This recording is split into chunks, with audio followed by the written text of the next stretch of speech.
이제 영을 위한 하나님의 말씀 마가복음 4장 35절에서 41절입니다. 지금 마가복음 한 절 한 절 다 이렇게 읽어 나가고 있습니다. 오늘 이제 마가복음 마지막 부분입니다. 35절에서 4장 마지막 부분 35절에서 41절 찾아서 6절이니까 합독하겠습니다. 다 찾으셨죠? 네, 미리 다 준비해 주시니까 너무 감사합니다. 이제 함께 읽겠습니다. 시작. 그날 저물 때에 제자들에게 이르시되 우리가 저편으로 건너가자 하시니 그들이 무리를 떠나 예수를 배에 계신 그대로 모시고 가매 다른 배들도 함께 하더니 큰 광풍이 일어나며 물결이 배에 부딪혀 들어와 배에 가득하게 되었더라. 예수께서는 고물에서 베개를 베고 주무시더니 제자들이 깨우며 이르되 선생님이여 우리가 죽게 된 것을 돌보지 아니하시나이까 하니 예수께서 깨어 바람을 꾸짖으시며 바다더러 이르시되 잠잠하라 고요하라 하시니 바람이 그치고 아주 잔잔하여 지더라. 이에 제자들에게 이르시되 어찌하여 이렇게 무서워하느냐 너희가 어찌 믿음이 없느냐 하시니 그들이 심히 두려워하여 서로 말하되 그가 누구이기에 바람과 바다도 순종하는가 하였더라. 아멘. 이 말씀을 중심으로 바람과 바다도 순종하는 이는 누구인가? 이런 제목으로 본문의 말씀을 상고하겠습니다. 제목 같이 한번 더 읽어볼까요? 시작. 바람과 바다도 순종하는 이는 누구인가? 성경을 창조기사를 제대로 아시는 분이라면 이렇게 바람과 바다에게 명령할 때 그 명령대로 순종하는 분은 누구 한 분밖에 없을까요? 창조주 여호와 하나님 외에는 없습니다. 그런데 이제 인류 역사상에 시작된 이후로 한 번도 없었는데 지금 어떻게요? 1세기 지금으로부터 2000년 전에 갑자기 나사렛 예수라는 사람이 나타나더니 바람하고 바다를 향해서 잠잠하라 고요하라 하니까 그대로 바다, 여긴 바다 하지만 바다는 뭡니까? 물이잖아요.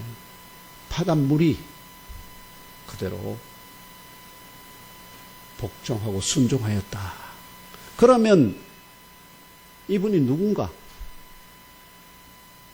당연히 그런 질문이 올 수밖에 없죠. 원리대로 하면 누굽니까? 여호와 하나님이시죠. 그런데 겉으로 보니까 하나님은 몸이 없으시거든, 육체가 없으시거든. 그런데 예수는 보니까 육체도 있어요. 아니 하나님은 육체가 없는데 어떻게 예수는 그렇게 명령하는데 영이신 100% 영이신 하나님처럼 바람과 바다가 순종하는가? 이게 제자들을 완전히 뒤집어 놨다는 거예요. 도저히 이해 못한다. 이해 못한다. 오늘 성령 강림우체 9주 주일에 경산 예몸교회에서 올려드리는 신령한 예배에 참석하신 형제 자매들과 온 가족 모두 영육이 더욱 강건하시기를 축원합니다. 아멘.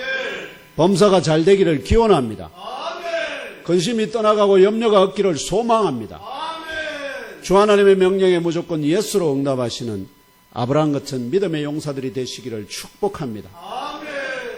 오늘 주 하나님께서 예몸교회의 지체들을 위하여 주신 말씀은 제자들에게 보다 구체적으로 나사렛 예수 자신이 누구인지를 깨달아 알고 믿도록 도전하시는 표적을 주신 사건입니다. 겉으로 보면 예수는 누구입니까? 뭐겠습니까? 우리와 똑같은 사람이 겉으로. 그런데 그분이 하시는 일은 보니까 누구와 같아요? 창조주 여호와 하나님 같아요. 죽은 자도 살려내고 온갖 병 들린 거 죽어서 썩어서 시체가 죽어서 이제 나흘 돼서 시체가 섞어서 냄새가 나기 시작하는데 그를 향해서 뭐라 합니까? 무덤 문을 열어놓으라고 그러고는 나사로야 나오너라 하니까 이 수건을 동인 채로, 왜냐하면 이스라엘 사람들은 우리도 그렇지만 수의를 입히잖아요. 이 사람들은 수의 대신에 뭐 한다고요? 아주 부드러운 천으로 이걸 다 감습니다. 온 몸을. 얼굴에는 수건을 놓고요. 수건을 넣어서 이렇게 감습니다. 그래 그 천을 동인 채로 그냥 걸어 나왔다는 거 아닙니까? 이걸 보고 그걸 수많은 사람들이 봤는데 어떻게 해요? 뒤로 안 넘어졌겠습니까?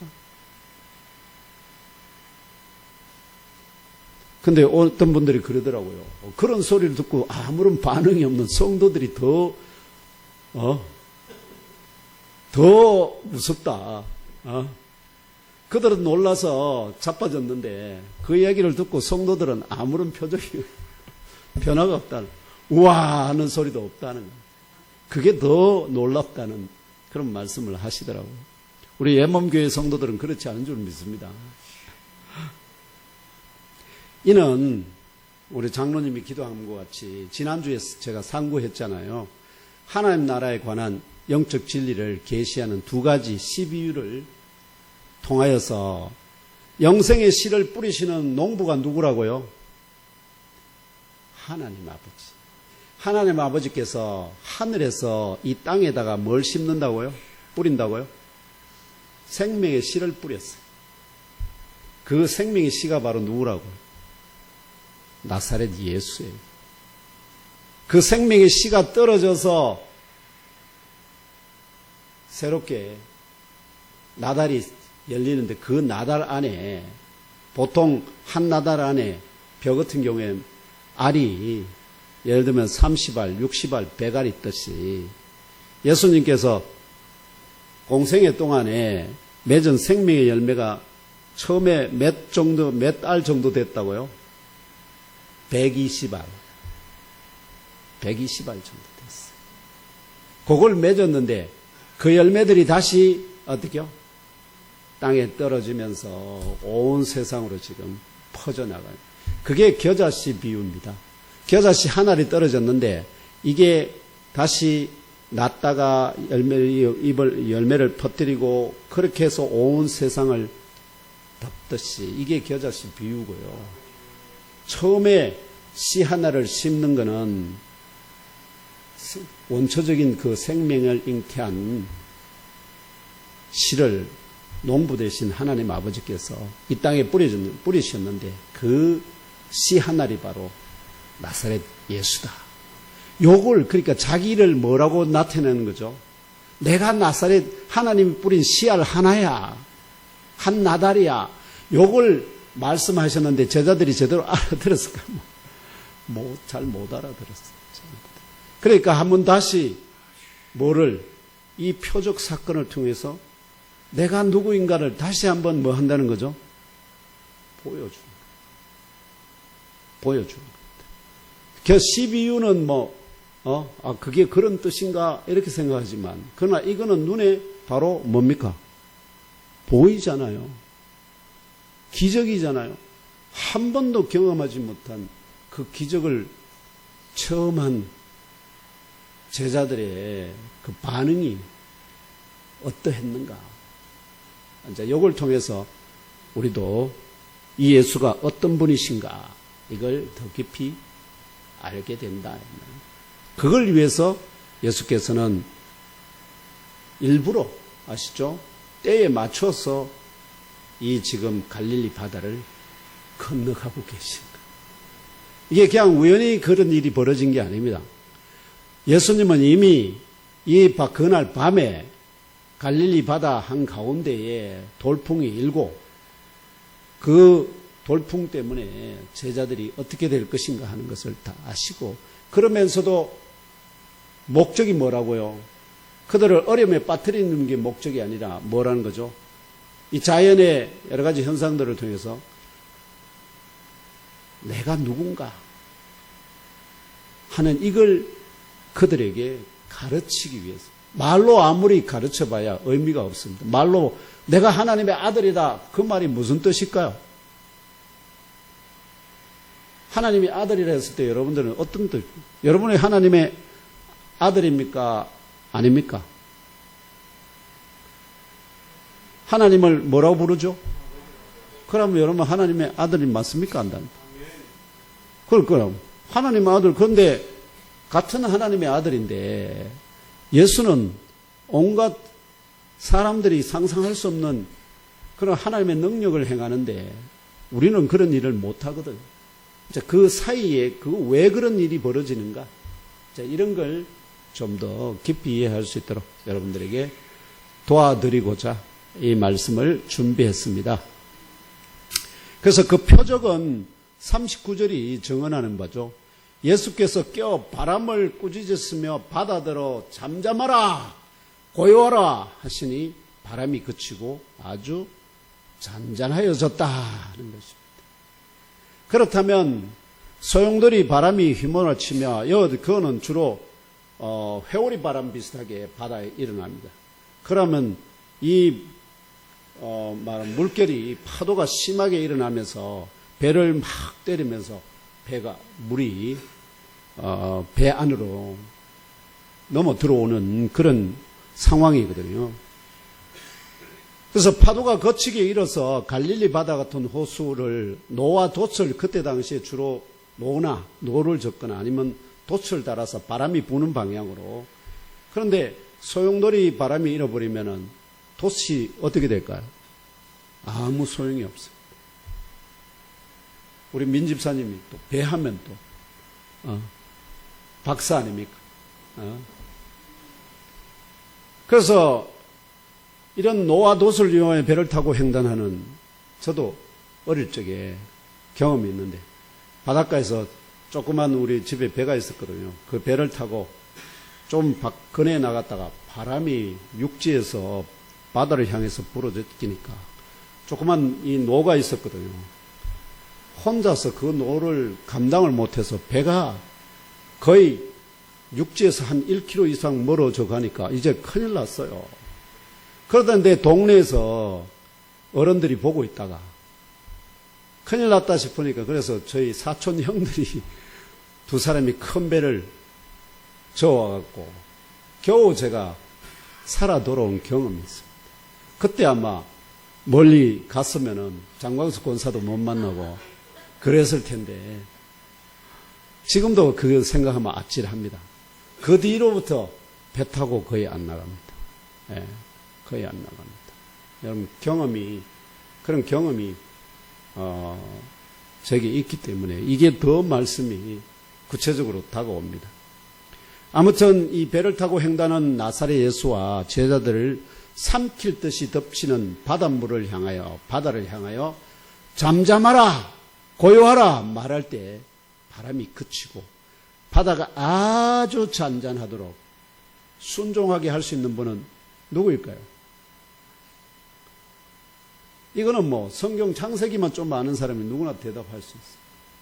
또한 이렇게 바람과 바다가 나사렛 예수의 말에 순종하는 이유가 무엇일까? 왜 나사렛 예수의 말에 순종할까요? 바람과 바다가?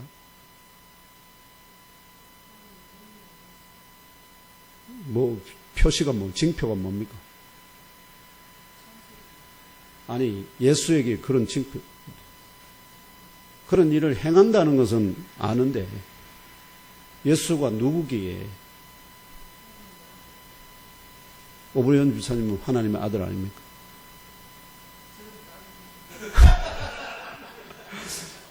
하나님 나라에 가면 딸이 없는데요. 전부 다 하나님의 아들인데요. 네.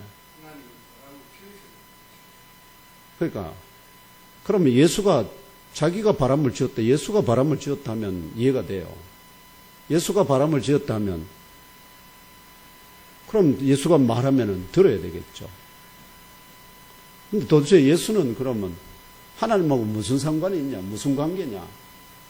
이제 이런 것들이 중요하죠. 이런 부분에 대해서 여러분들이 어떻게 이해할 수 있는지 이런 부분들을 다뤄보겠습니다. 이러한 영적 명제를 상고하는 이게 영적인 명제입니다. 영적인 명제입니다. 그냥 겉으로 쉽게 보여지는 게 아닙니다. 그래서 한 주간 영적 전투와 영적 실험을 위한 영의 양식과 생수를 충만히 공급받으시고 오늘 주시는 명령대로 한 주간 온전히 순종하심으로 하늘의 신령한 복과 땅의 열매의 기름진 복을 받기에 합당한 자로 시험하는 영적 도전을 이기고 승리하시기를 나사렛 예수님의 이름으로 축복하며 기도합니다. 첫째 명제로 이렇게 휘몰아치는 배를 난파시키려고 하는 이 바람과 바다를 향하여서 잠잠하라 고요하라 말할 때 바람이 그치고 바다가 아주 잔잔하도록 순종하게 할 수 있는 분은 누구인지 상고해 봅시다. 답이 이미 여러분 아시잖아요. 그러면은 그 원리 배경 이런 것들을 좀 다루어 보겠습니다. 먼저 오늘 말씀이 증언하는 바 이 표적의 배경을 좀 더 말씀을 통해서 상세히 상고해 봅시다. 갈릴리에서 나사렛 예수의 주 사역지는 바로 가브나움입니다. 그리고 벳세다 해변에 접한 들판들인데요. 한번 여기 PT하면 이게 여기가 갈릴리입니다. 이 지역이 갈릴리인데 예수님의 주 사역지가 보면은 여기 있죠. 여기가 가버나움입니다. 가버나움. 여기 가버나움에 게네사렛 들판이 있어요. 이 들판이 있기 때문에 이 게네사렛 들판을 중심으로 해서 예수님이 어떻게요? 배를 타고 그러면 들판에 사람들이 쫙 모여가지고 앉아서 예수님의 말씀을 들을 수 있는 그런 공간이 있어요. 그 다음에 여기 보면은 벳세다에도 벳세다 들판이 있어요. 그러니까 주로 근데 주 사역지는 이 가버나움과 가버나움 들판들입니다. 그래서 어느 날 여기서 사역하시다가 배를 타시고 사역하셨는데 날이 어둑어둑해졌습니다. 그러니까 예수께서 제자들을 향해서 우리가 바다 건너편으로 가자. 바다 건너편에 일이 있거든요. 이 바다 건너편이 여기서 이 바다 건너편이 어디냐? 여기 게르구사. 이 지역을 이걸 가로질러 가자는 이걸. 이해되시죠? 이걸 가로질러 가자. 그래서 오늘 말씀의 출발지는 가버나움 해변가로 추정됩니다. 그 해변가의 배 위에서 나사렛 예수께서 하나님의 나라에 관한 영적 진리를 여러 가지 비유로 전파하신 그날입니다. 그날 저물 때에 그러면 그날 주로 가르치신 것이 뭐였다고 그러죠? 하나님의 나라에 대한 비유들인데 그게 실질적으로 예수에 관한 얘기를 하는 것 같으면서도 하나님 나라에 관한 것이기도 하지만 결국 누구에 대한 것입니까? 자기 자신에 대한 거예요. 자기 자신. 하나님의 나라를 딱 다른 말로 쉽게 여러분들 정의할 수 없지만 딱 정의할 수 있는 하나의 그게 있다면 하나님이 계신 곳이 곧 뭐죠? 하나님의 나라입니다. 하나님이 계신 곳. 하나님 나라.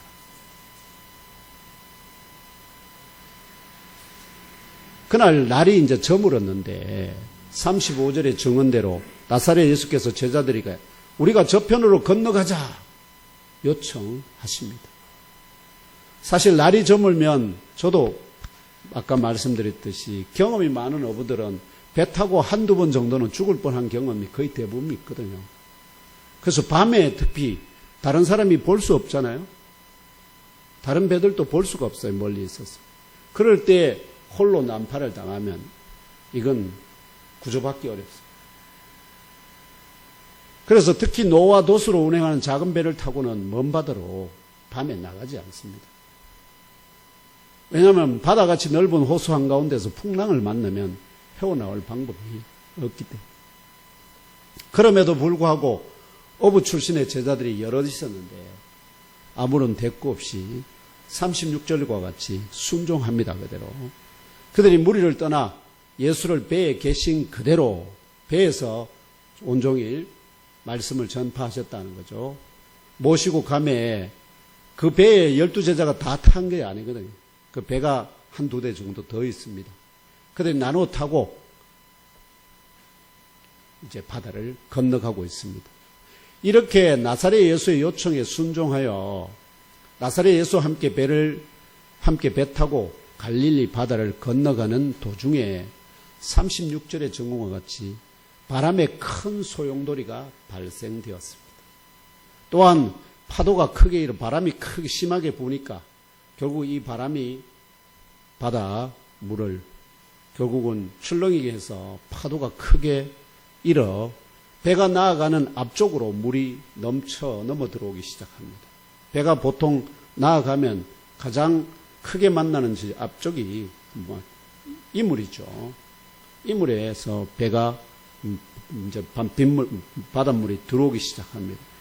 일부 제자들은 물을 밖으로 열심히 퍼내지만 넘어 들어오는 물을 감당하기 어려울 지경이 되어서 마침내 물이 배에 가득하게 되었습니다. 우리 인생에서 예수님과 함께 가면서도 어떻게 해요? 무슨 일이 벌어진다는 거죠? 고난이 닥쳐온다 하는 것도 역시 보여주고 있습니다.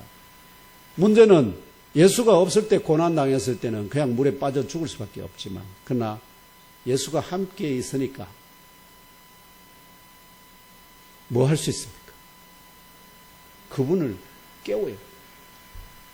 그분을 깨워. 이때까지 나사렛 예수께서는 무엇을 하고 계셨을까? 분명히 같이 배를 타고 있거든요. 예수께서는 제자들을 시험하시듯이 39절 전반부의 정언과 같이 나사렛 예수께서는 배의 고물, 이제 이물 고물이라고 부르거든, 배는. 그래서 배의 고물하면 배의 뒤쪽을 말합니다. 이물하면 배의 앞쪽을. 배의 뒤쪽에 보면은 노를 접는 부분을 포함해서 약간 널판한 그런 게 누울 수 있는 부분만한 곳이 있습니다.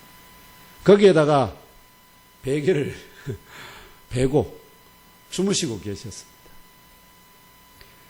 이에 자신들의 힘으로는 이 해오리 바람과 파도를 이길 수 없고 죽을 수도 있다는 두려움에 봉착한 제자들이 마침내 그 입을 벌려서 뭐 할 수밖에 없습니까?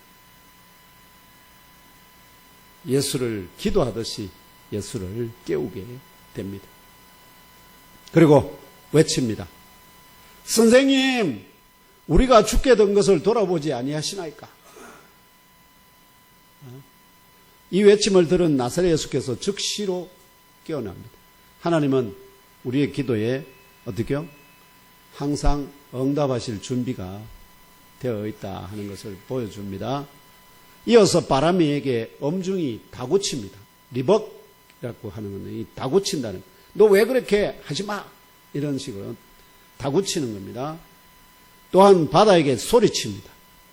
너는 잠잠하라! 너는 고요하라! 그러자 즉시로 바람이 약해지고 잠잠해졌습니다. 또한 바다도 얼마나 고요했는지, 물결 하나 없는 그런 평안한 상태로 완전한 고요가 찾아왔다 하는 것입니다. 조금 전까지 회오리 바람과 파도로 인하여 죽을 수도 있다는 두려움에 직면했던 제자들을 향하여 나사렛 예수께서 40절에 두 가지 반문을 던집니다. 너희가 어찌하여 이렇게 무서워하느냐? 어찌하여? 왜?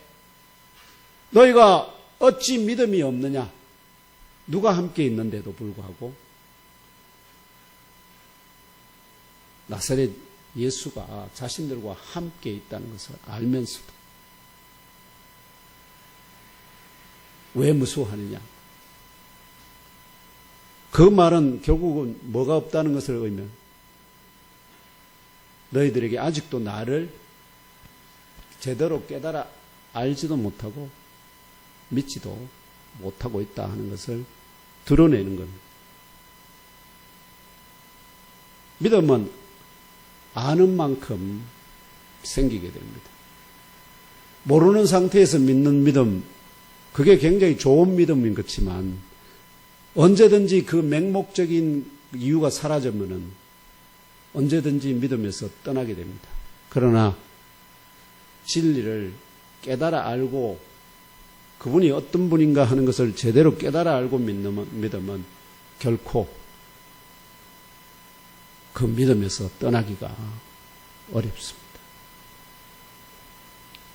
이러한 두려움의 직면과 표적의 체험과 반문의 말씀 속에서 제자들이 서로 쳐다보며 서로 묻습니다. 반문합니다. 41절입니다. 그가 누구이기에, 나사렛 예수가 누구이기에 바람과 바다도 순종하는가? 그러면 그가 누구이기에 이런 말은 결국은 그들이 나사렛 예수가 도대체 어떤 분인지 제대로 알고 있다, 모른다? 모른다는 의미입니다. 모른다는 의미. 우리는 너무나 성경을 오랫동안 아시죠? 이미 완성된 성경과 예수께서 하신 모든 일에 대해서 다 듣고 있지만 이때 당시는 아시죠? 이스라엘 백성들의 지금 제자들은 우리가 알고 있는 것을 전혀 모르는 상태입니다. 구약 성경에 하나님이 이 세상을 지으시고 물을 지으시고 다 지으셨다는 그거는 알지만 사람이 이런 일을 행한 일은 듣도 보도 못한 일이기 때문에 그렇다 하는 겁니다. 그가 누구이기에 바람과 바다도 순종하는가? 이 말 속에는 이거는 누구만이 할 수 있는 일이다. 하나님만이 할 수 있는 일인데 지금 나사렛 예수께서 그 일을 하신다. 이런 의미입니다. 그렇다면 다시 말하면 바람과 바다도 순종하는 이는 누구인가? 이런 반문인데 이 반문을 뒤집어 표현하면 창조주 여호와 하나님만이 이렇게 할 수 있다. 그렇다면 진리의 성경이 증언한 바 하나님은 어떠한 존재이신지 알아봅시다. 하나님은 사람을 통하여 자신을 역사 가운데 계시하십니다. 하나님을 가장 가까이 또한 깊이 만난 사람이 누굴까요? 제가 이름을 한번 불러드리겠습니다. 여러분들은 한번 뽑아보세요. 아담, 에녹, 노아, 아브라함, 이삭, 야곱, 요셉, 모세, 여호수아, 이사야, 엘리야, 에레미야, 다니엘, 세례 요한. 이 중에 누가 하나님을 가장 친밀하게 사귀어 아신 분 같습니까? 예, 장광수 권사님은 모세라고 얘기하네요. 이 물음의 답으로 민수기 12장 4절에서 8절을 함께 읽으며 알아봅시다. 민수기 12장 4절에서 8절입니다.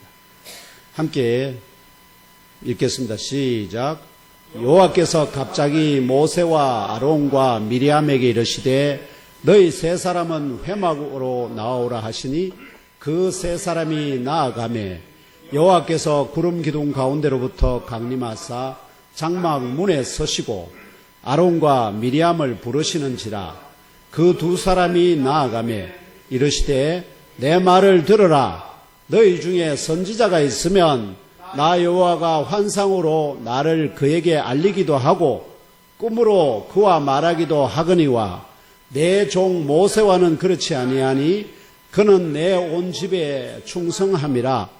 그와는 내가 대면하여 명백히 말하고 엄밀한 말로 하지 아니하며 그는 또 여호와의 형상을 보거늘 너희가 어찌하여 내 종 모세 비방하기를 두려워하지 아니하느냐. 아멘. 여기 보시면은 여호와께서는 자기 자신을 종이나 선지자를 통해서 꿈이나 환상 이런 걸 통해서 비유적으로 또 은유적으로 자신의 계시 뜻을 계시하기도 합니다. 그게 선지서들. 그런데 모세와는 어떻게요? 직접 꿈이나 환상이 아니라 직접 대면해서 말씀하시고 또 하나님의 형상을 제대로 본 사람은 누구 한 사람밖에 없다. 모세 한 사람밖에. 그것도 하나님이 직접 모든 걸 다 보여주셨냐.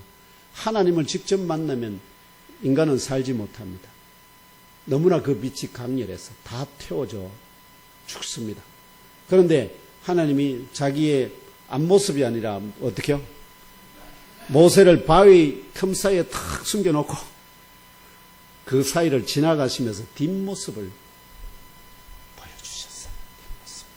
그거라도 본 사람은 유일하게 모세 외에는 없습니다. 그만큼 모세와는 어떻게요? 친밀한 교제를 통해서. 왜냐하면은 이렇게 창조주 여호와 하나님께서 모세를 대면하여 명백히 말씀하시고 또 여호와의 형상을 본 유일한 사람이 바로 모세입니다. 이 모세가 기록한 증언이 바로 모세오경입니다. 유대인들이 가장 신성시하는 성경, 구약 성경 전체에서 유대인들이 가장 신성시하는 성경이 뭐냐? 창세기, 출애굽기, 레위기, 민수기, 신명기. 여기에 모세가 직접 쓴 증언들입니다. 이걸 가장 신성시합니다. 결과적으로 모세만큼 여호와 하나님을 가까이 또한 깊이 만난 사람은 없다는 의미. 이 모세가 증언하는 바 여호와 하나님은 어떠한 존재인가? 이 물음의 답으로 출애굽기 3장 13절에서 15절을 또 함께 읽으며 알아봅시다. 시작. 모세가 하나님께 아뢰되 내가 이스라엘 자손에게 가서 이르기를 너희의 조상의 하나님이 나를 너에게 보내셨다 하면 그들이 내게 묻기를 그의 이름이 무엇이냐 하리니 내가 무엇이라고 그들에게 말하리이까? 하나님이 모세에게 이르시되 나는 스스로 있는 자이니라. 또 이르시되 너는 이스라엘 자손에게 이같이 이르기를 스스로 있는 자가 나를 너에게 보내셨다 하라.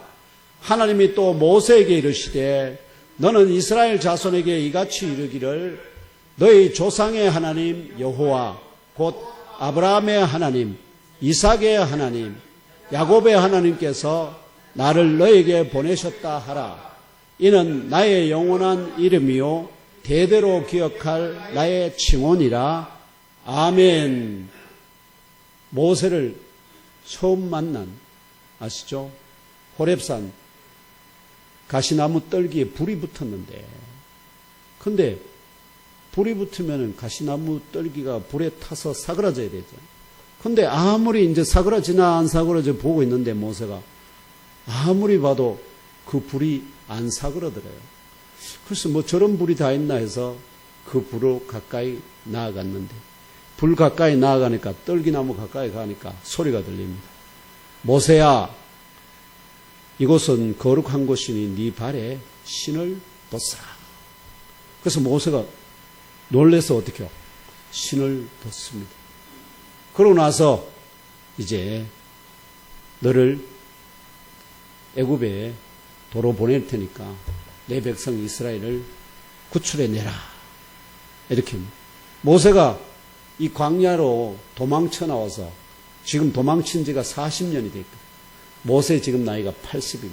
40까지 바로의 궁에서 공주의 아들로 살다가 교육 다 받아가지고 언어도 뛰어나고 다 좋은데 근데 자기가 이 히브리 사람이라는 것을 알고 히브리 사람을 도우려 하다가 어떻게 해요? 결국은 애굽에 그 십장 하나를 쳐주게 뿌려요. 그래가지고 그걸 모래에다 묻어버리는데 그게 발각이 됩니다. 그래서 바로 왕이 모세를 잡아서 죽이려 하니까 모세가 광야를 건너서 결국은 이 시내산에 있는 근처에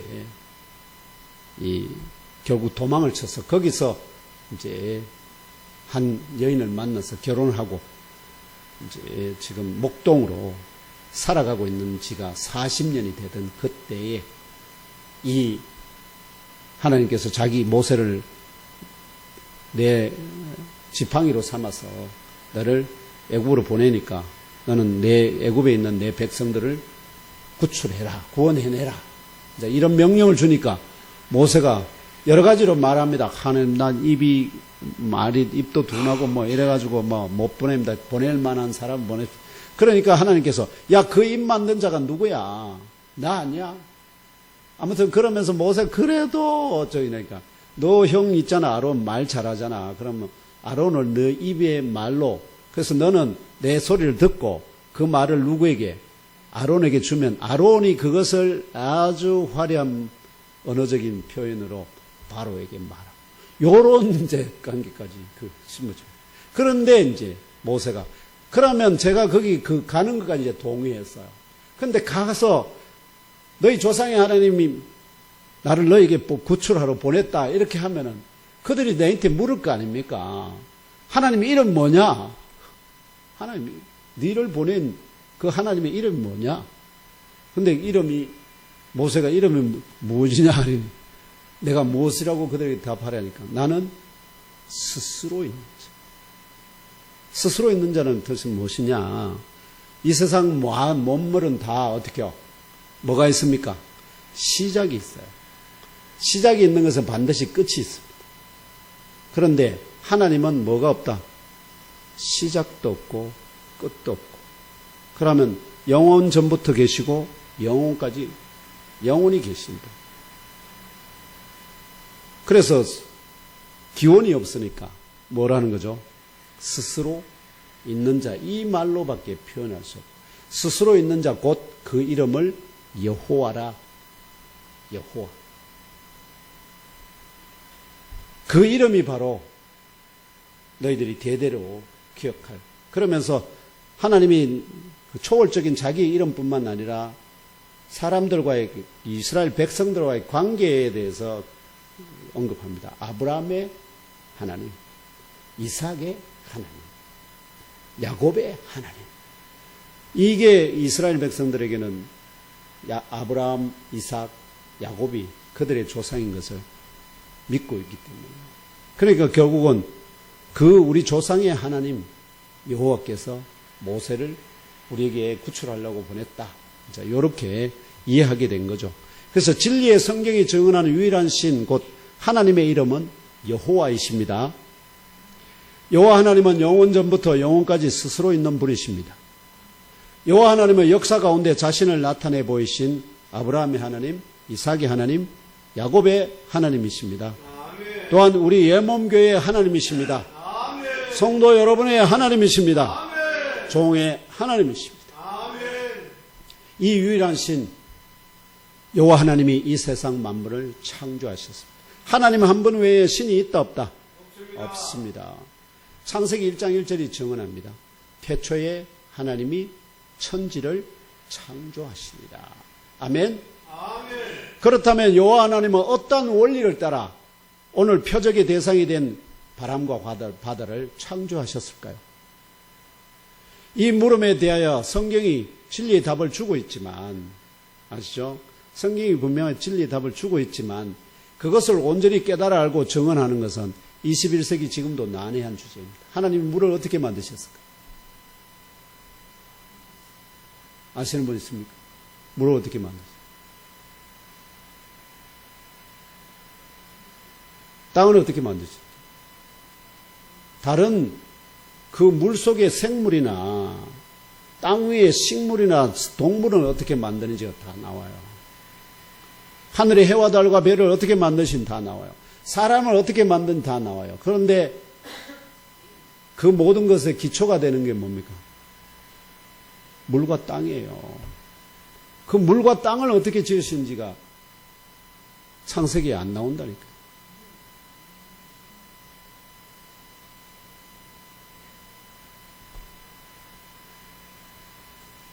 그래서 물과 땅의 창조 과정이나 창조 원리에 대해 명백하고 말하고 있지 않은 듯 보이기 때문입니다. 그럼에도 불구하고 성경은 여호와 하나님이 물이나 땅에게 명령하시면 물과 땅이 그 명령에 무조건 순종한다는 진리를 분명하게 증언합니다. 물은 각양 생물을 내고 그대로 됩니다. 땅은 각양 식물을 내고 땅은 각양 생물을 내고 그대로 됩니다. 그 말은 우리가 어떤 원리를 따라서 창조됐는지는 모르지만 하나님이 말씀하시면 그대로 듣도록 뭘로 지었다는 걸 알 수 있습니까? 말씀으로 지었다는 것만은 분명하다. 왜냐하면 하나님이 그 물이나 땅의 명령에서 그게 듣는다는 것은 아시겠죠? 그건 곧 말씀으로 창조되었다는 것을 증거한다는 겁니다. 그 디테일한 과정이 뭐에 지금 신비에 이제 과학적인 과정을 통하면 다 알 수 있게 됩니다. 뭐하고 연관이 되어 있다고요? 창세기 1장 3절에 하나님이 이르시되 빛이 있으라 하심에 빛이. 이 빛과 땅과 물이 다 연관이 되어 있어요. 그래서 창세기 1장 6절에서 7절, 9절, 20절을 차례를 보면 물에 관하여 알아봅시다. 물이 어떻게 하나님 명령에 반응하는지 창세기 1장 6절에서 7절, 9절, 20절 시작. 하나님이 이르시되 물 가운데에 궁창이 있어 물과 물로 나뉘라 하시고 하나님이 궁창을 만드사 궁창 아래의 물과 궁창 위의 물로 나누게 하시니 그대로 되니라. 하나님이 이르시되 천하의 물이 한 곳으로 모이고 묻이 드러나라 하시니 그대로 되니라. 하나님이 이르시되 물들은 생물을 번성하게 하라. 땅 위 하늘의 궁창에는 새가 나르라 하시고 아멘. 요 원리를 쫙 보시면은 하나님이 이르십니다. 명령하면은 그대로 되었다. 하나님이 이르시되 그대로 되었다. 여기 뒤에도 지면이 없어서 그대로 됩니다. 그렇다면 결국은 하나님이 명령하시면 물과 땅이 듣듯이, 왜냐하면 태초에 하나님이 천지를 창조했어요. 이 우주와 그 안에 있는 만물을 하나님이 말씀으로 다 창조하신 것입니다. 그렇다면 하나님만이 바람과 물에게, 바다에게 명령하면 들을 수 있다 하는 것을 깨달아 알 수 있잖아요. 그렇다면 이러한 성경의 증언은 누군가 물이나 바다에게 명령하고 왜 이렇게 지으셨느냐? 왜 이런 말씀의 원리를 따라 지었느냐? 그게 무엇을 하기 위해서? 나중에 당신의 아들이 오실 텐데 그 아들이 이런 일을 하거든 누군 줄 알아라고요? 바로 내 아들이란 걸 알아라고 지금 이런 원리를 따라 지으신 거예요. 이해하시겠죠? 그래서 여호와 하나님이 가장 친밀하게 만나주셨던 모세가 물에게 명령한 경우가 있을까요? 없을까요? 없습니다.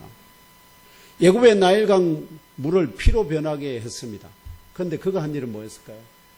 하나님이 지팡이 주신 거고 지팡이 나일강에 탁 하니까 물이 쫙.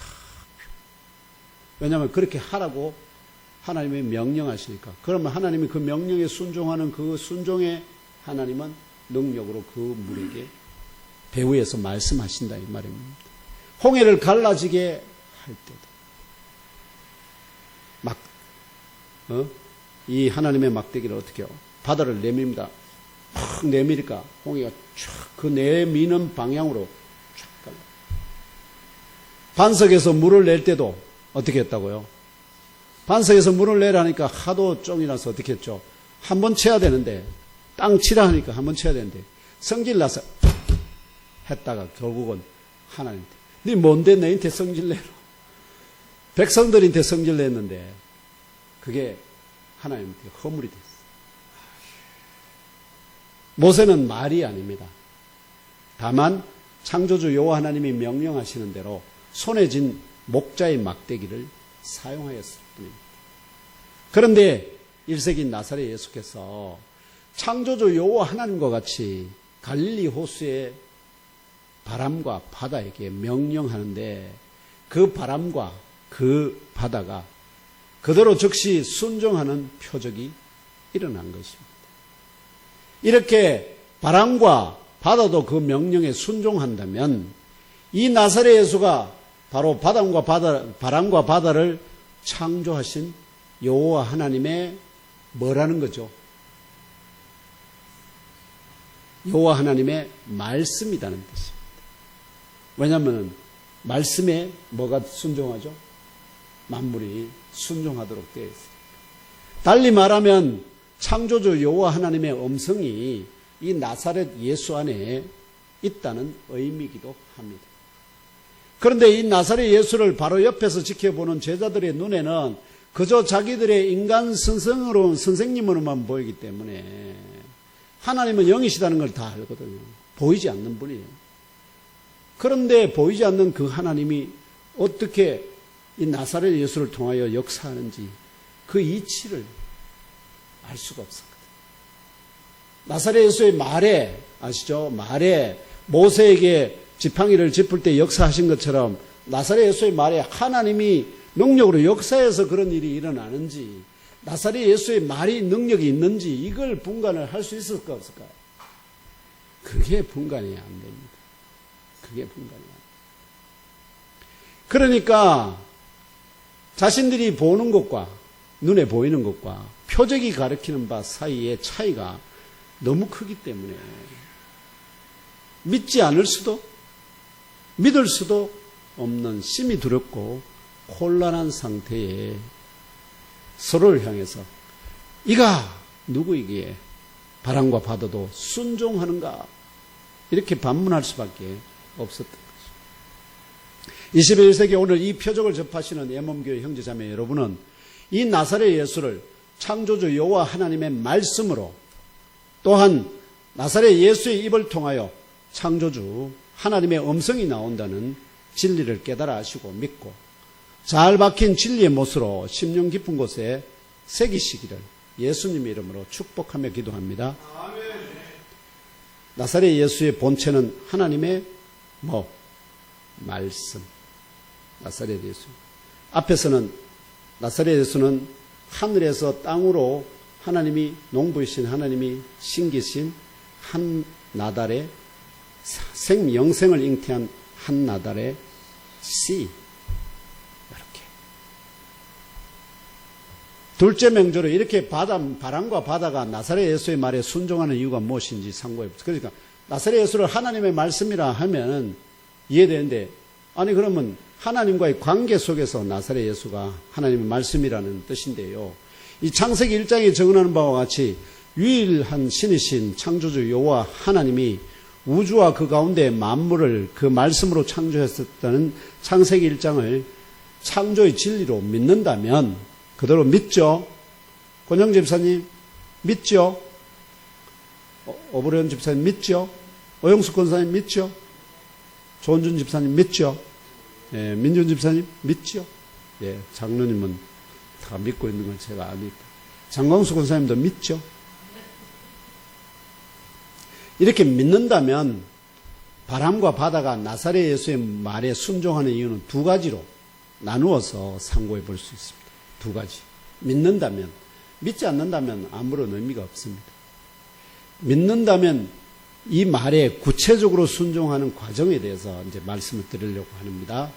두 가지 경우로 나눠 볼 수 있는데, 첫째, 나사렛 예수가 앞에 이야기했듯이 창조주 여호와 하나님의 말씀의 본체이다. 본체이다. 둘째, 나사렛 예수의 입을 통하여 창조주 여호와 하나님의 음성이 나온다. 나사렛 예수의 입을 통해서. 사람이잖아요. 근데 사람인 나사렛 예수의 입을 통해서 하나님의 음성이 나온다. 이런 의미. 첫째의 경우, 곧 나사렛 예수가 창조주 여호와 하나님의 말씀의 본체이기 때문에 바람과 바다도 순종합니다. 이렇게 믿음으로 고백할 수 있습니다. 가장 심플하고도 분명한 진리에 기반한 답입니다. 나사렛 예수는 하나님의 말씀입니다. 아멘. 그러므로 하나님이 우주 만물을 창조하신 그대로 나사렛 예수께서 하나님의 말씀의 본체이신 나사렛 예수께서 말씀하시면 우주 만물이 그대로 듣고 순종합니다. 이러한 영적 진리가 바로 요한복음 1장 1절에서 3절이 증언하는 바입니다. 요한복음이 이렇게 증언합니다. 태초에 말씀이 계시니라. 이 말씀이 하나님과 함께 계셨으니 이 말씀은 곧 하나님이시니라. 그가 태초에 하나님과 함께 계셨고 만물이 그로 말미암아 지은 바 되었으니 지은 것이 하나도 그가 없이는 된 것이 없느니라. 하나님이 말씀으로 우주 만물을 창조하셨다면, 사람을 빼고는 지으셨다면 그 말씀으로 말미암지 않고는 지어진 것이 있나요, 없나요? 없습니다. 우리는 하나님의 말씀하면 기록된 성경만을 얘기하잖아요. 그게 아닙니다. 여기서 요한이 말하는 하나님의 말씀이라는 것은 제가 있으면 제 안에 생각이 있고 그 생각을 뭘로 표현해냅니까? 말로 표현해잖아요. 그러면 이미 내 안에 뭐가 있어야 됩니까? 내가 말을 할 때는 이미 내 안에 말이 내 안에 있어요. 그와 같이 하나님 안에도 처음부터 뭐가 있었다는 거죠? 이 말씀이 하나님과 함께 계셨고, 이 말씀이 하나님이 이제 뜻대로 내가 물이 있으라, 땅이 있으라, 이걸 하실 때 이 말이 그대로 나와서 이 말이 뭐를 만들었다? 물과 땅을 만들었다. 이런 뜻입니다. 그 말씀이 본체가 바로 나사렛 예수이시기 때문에 만물이, 말씀으로 지으신 만물이 그대로 순종하는 것이 당연하다. 이런 뜻입니다. 그래서 여기서 말하는 여호와 하나님의 말씀은 기록된 성경뿐만 아니라 기록되지 아니한 하나님의 말씀을 포함한 모든 말씀의 기원, 곧 그 본체라는 의미입니다. 이 말씀의 본체가 바로 나사렛 예수이시다는 증언입니다.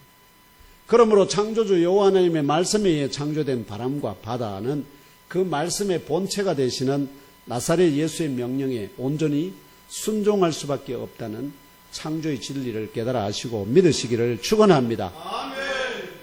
둘째의 경우, 좀 더 나사렛 예수의 입을 통하여 창조주 여호와 하나님의 음성이 나오기 때문에 바람과 바다도 순종한다. 이는 보다 구체적인 창조의 원리에 입각한 현대과학적 해석이 필요한 경우입니다.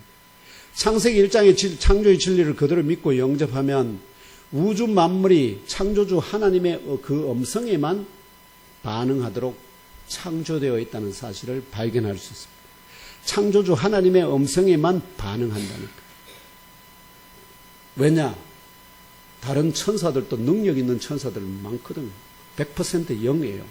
그런데 그들이 아무리 땅과 물에게 명령해도 땅과 물이 순종한다 안 한다? 안 합니다. 같은 영이라도 우리에게도 영이 있습니까 없습니까? 영이 있습니다. 그런데 우리의 영도 같은 고요하라 잠잠하라 하지만 물이 반응하지 않습니다. 바다가 반응하지 않습니다. 그렇다면 결국 예수 안에는 하나님의 그 본체적인 음성이 나올 수 있는 뭔가가 있다. 저나 몸교회에 형제자매 여러분이 바람이나 바다를 향하여 잠잠하라 고요하라 명령해도 바람과 바다가 순종하지 않는 이유는, 그 이유가 무엇일까요? 그 이유는 바로 우리 입을 통해 나오는 말에는 이들로 순종하게 만드는 창조주 여호와 하나님의 음성이 들어있지 않기 때문에. 여기서 사람은 어떤 원리를 따라 말하게 되는가 하는 질문이 가능합니다. 말을 내가 말하는데 이 말이 누가 하는 걸까요? 가장 쉬운 질문은 지금 이 말을 뇌가 하는 걸까요?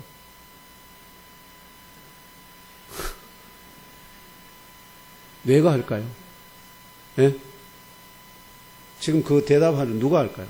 뇌가 합니까? 아니면 또 다른 누가 합니까? 말하기 전에 먼저 뭘 하죠? 생각을. 답을 yes를 할 건가, no를 할 건가 생각하죠. 그 생각이 지금 뭐에게 가해집니까? 뇌. 그럼 뇌가 생각을 한다면 뇌가 말하는 게 맞아요. 근데 이 생각을 뇌가 하는 게 아니라면 그 판단을 yes를 할지 no 할지 그 판단을 뇌가 아닌 여러분들이 영이 한다면 그 영이 결국은 yes라는 답을 어디다가 하라는 거죠? 뇌에게 주면 뇌가 무엇을 벌려서? 입을 벌려서 소리를 내게 해요. 뇌는 하는 역할은 소리를 만들고, 아시죠?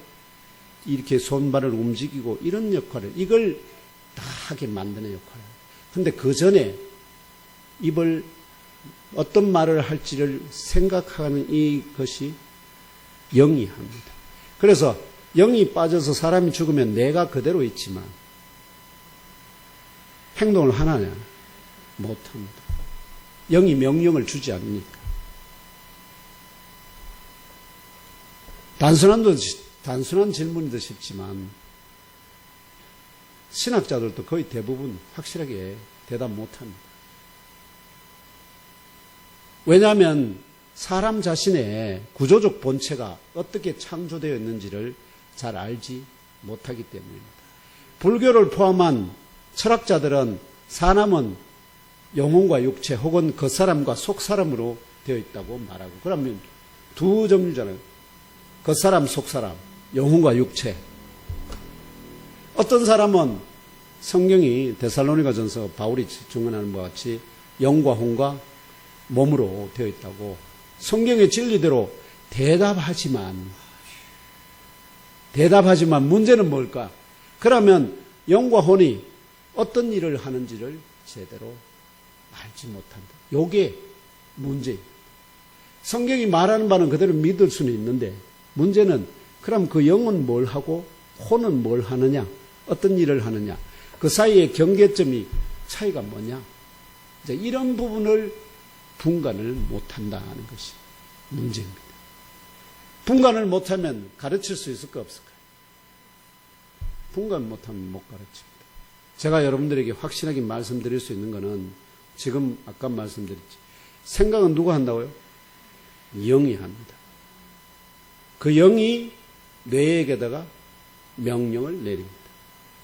예스라고 답하라고, 노라고 답하라고.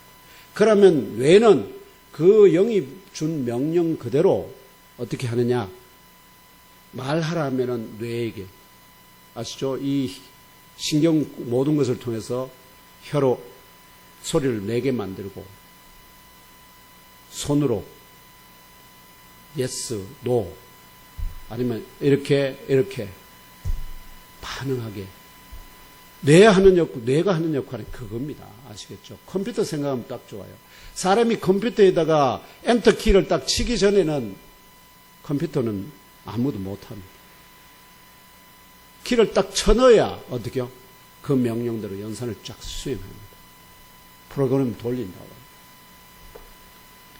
무엇보다 진리의 성경이 사람이 영과 혼과 몸이 구별되는 구조적 본체임을 증언합니다.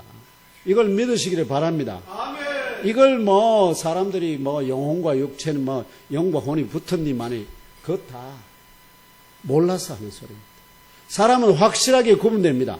영과 혼과 몸. 제가 말씀드릴 수 있는 것은 확실하게 저기 가르쳐 주셨기 때문에 말씀드리는 것입니다. 그렇다면 사람을 구성하는 영이 어떤 기능을 할까요? 이제 이게 문제잖아요. 이걸 모른다는 거죠. 이건 누구를 통해서밖에 알 수 없느냐? 하나님 통해서밖에 알 수 없어요. 왜냐하면 이러한 질문의 답은 100% 영이신 창조주 여호와 하나님이 사람과 같이 물리적인 뇌가 있나요, 없나요? 하나님 물리적인 뇌가 있나요, 없나요? 없습니다. 그런데 어떻게 생각하시죠? 그리고 입도 없으십니다. 그런데 어떻게 말씀하시죠? 영에는 무슨 기능이 있다? 생각하고 말할 수 있는 독립적인 존재라는 겁니다. 영이. 저와 예범교회 형제 자매 여러분 모두가 동일하게 우리를 구성하는 영과 혼과 몸 가운데 영이 생각하고 말하는 본체이라는 사실을 깨달으시면 좋겠습니다. 아멘. 사람에게는 이 영이 생각하는 뜻대로 뇌에 전달하고 뇌가 입에 명령하여 그 영의 뜻대로 말하게 합니다. 이걸 또 극명하게 보일 수 있는 것이 귀신 들린 사람. 귀신 들린 사람은 그 사람 안에 본체의 영을 귀신의 영이 사로잡고 있습니다. 그럼 이 영이 꼼짝 못하게 뭘 못 내리게 합니까? 뇌에다가 자기가 원하는 명령을 못 내리게 합니다. 대신에 이 귀신의 영이 어떻게 해요?